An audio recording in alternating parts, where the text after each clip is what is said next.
Hi, my name is Megan, and I'm a writing and study skills tutor at the ILC. And I wanted to talk with you about preparing for this online class that you're in. So, the first thing I want you to think about in this video is what your biggest concern about online classes is. What do you feel like you need to know about your online class? What do you feel you want to ask about?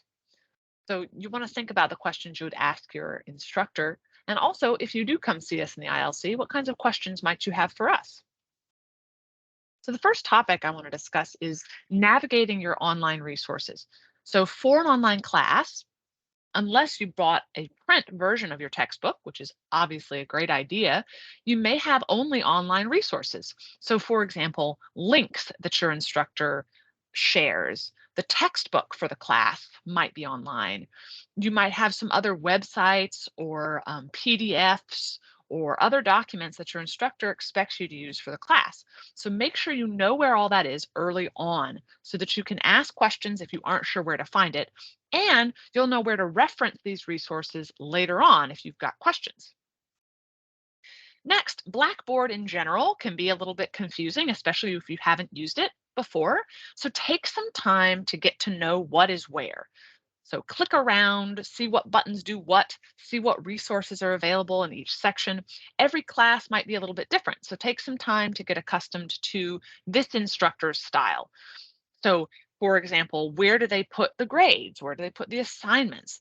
Do they post an announcement every day to let you know what's going on, or do they only post once a week?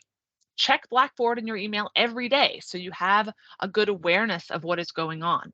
If you aren't attending a class in person, Blackboard is your classroom.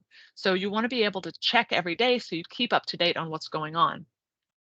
So along the lines of checking every day, you want to set aside time when you're going to track what is due when. So, for example, if for one of your classes, the week starts on Friday, which means their instructor posts new assignments every Friday that are then due the following Friday, another class might be a little bit different. They may post new information on Mondays. So you want to make sure you're aware of that for every class. It might be a little different.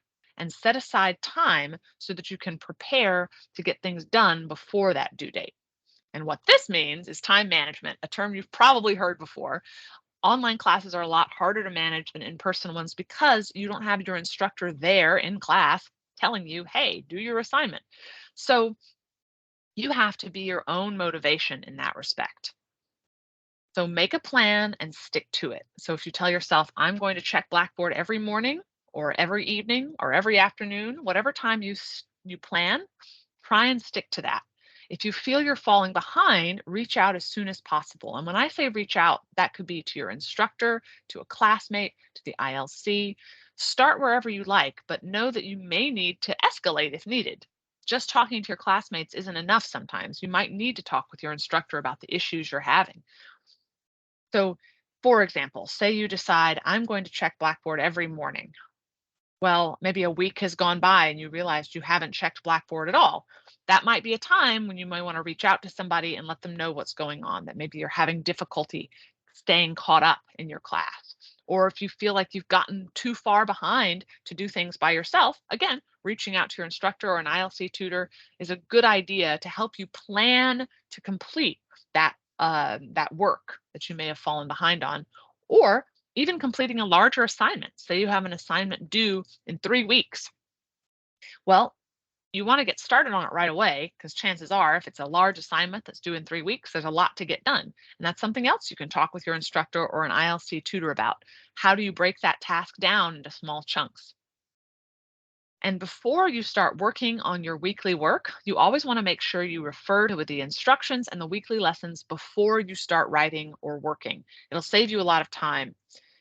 If you just start writing or you just start working on your project without reading the lesson, it's likely you've missed something important.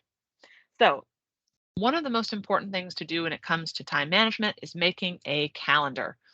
Here's kind of an example of a calendar of assignments that you might have due coming up. So you want to put those in a calendar, whether it's a digital calendar, whether it's a print uh, paper version of a planner, whatever it might be, you want to have some sort of calendar. So say, for example, you have a bio test, an English paper, an ethics discussion board, and a math quiz coming up. It's not enough to just put those on the calendar. You also want to make a plan of what you're going to do when. So notice here I've got a few notes here as far as what I plan to do in order to prepare for these things. And I maybe only handle 1 or 2 classes at a time. So for example, on Saturday, I work a little on my paper, I study for bio, and I book appointments for the ILC. Then on Sunday, I do the same thing. I do my paper, I take a break, and then I study some more bio. And then again, Monday, bio, doing a paper, revising that paper, making some notes about specifically what you're going to do. Then, when the bio test is done and the essay is complete, I switch to ethics and math. And I do a little bit of ethics and a little bit of math on Friday. So don't think you have to do everything every day, but you want to be aware of those due dates, and then you want to make a weekly plan so you've got an idea of what to do when. Don't just say, I plan to have that done by Saturday. That's not enough. You got to make a plan of when you're going to do it so that it will get done by Saturday. Shifting gears a little bit to talk about academic writing. So if you're in a writing heavy class, you're going to be doing some academic writing, which is different than the kind of writing you might do while texting or writing in a journal, or even writing creative writing. If you write stories or poems, it's very different when you write academically. So what that means is, one, you're going to be usually using third person. So you'll be writing your point of view without saying I or you.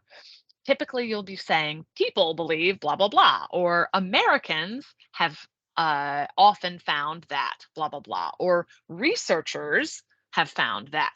So talking about who you're specifically referring to, not just saying I think blah, blah, blah, or you should blah, blah, blah, but what is the actual category of people you're talking about? Are they students? Are they teachers? Are they Americans? Are they Europeans? Are they people in general? Say that instead. And that's the key to writing in third person. You want to make sure that you're very clear without using slang or, again, second person, which can be unclear for many people. Slang, even things like saying this is cool, cool, again, can mean lots of things. So you want to make sure you clarify saying this is an effective essay, not this is a cool essay. It's an effective essay, or it's very well written. It's clear in the way it describes ideas. All of those are ways of praising something without using slang. Another thing you want to avoid is saying things like good or beautiful. Again, that can mean anything. Instead of saying this is a good phone, you could say this is a phone with a really powerful camera, and the audio quality is clear and not crackly. That would be an example of a way to be clearly explaining your ideas. And finally, writing in the academic world is analytical. You want to write about the subtext of what you see. What is there beyond the obvious? So, for example, if someone asks you, what's a movie about? You might just give a summary.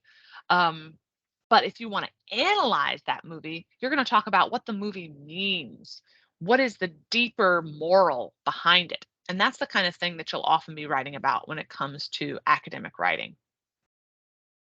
So all of these topics we can go more in depth about if you visit the ILC.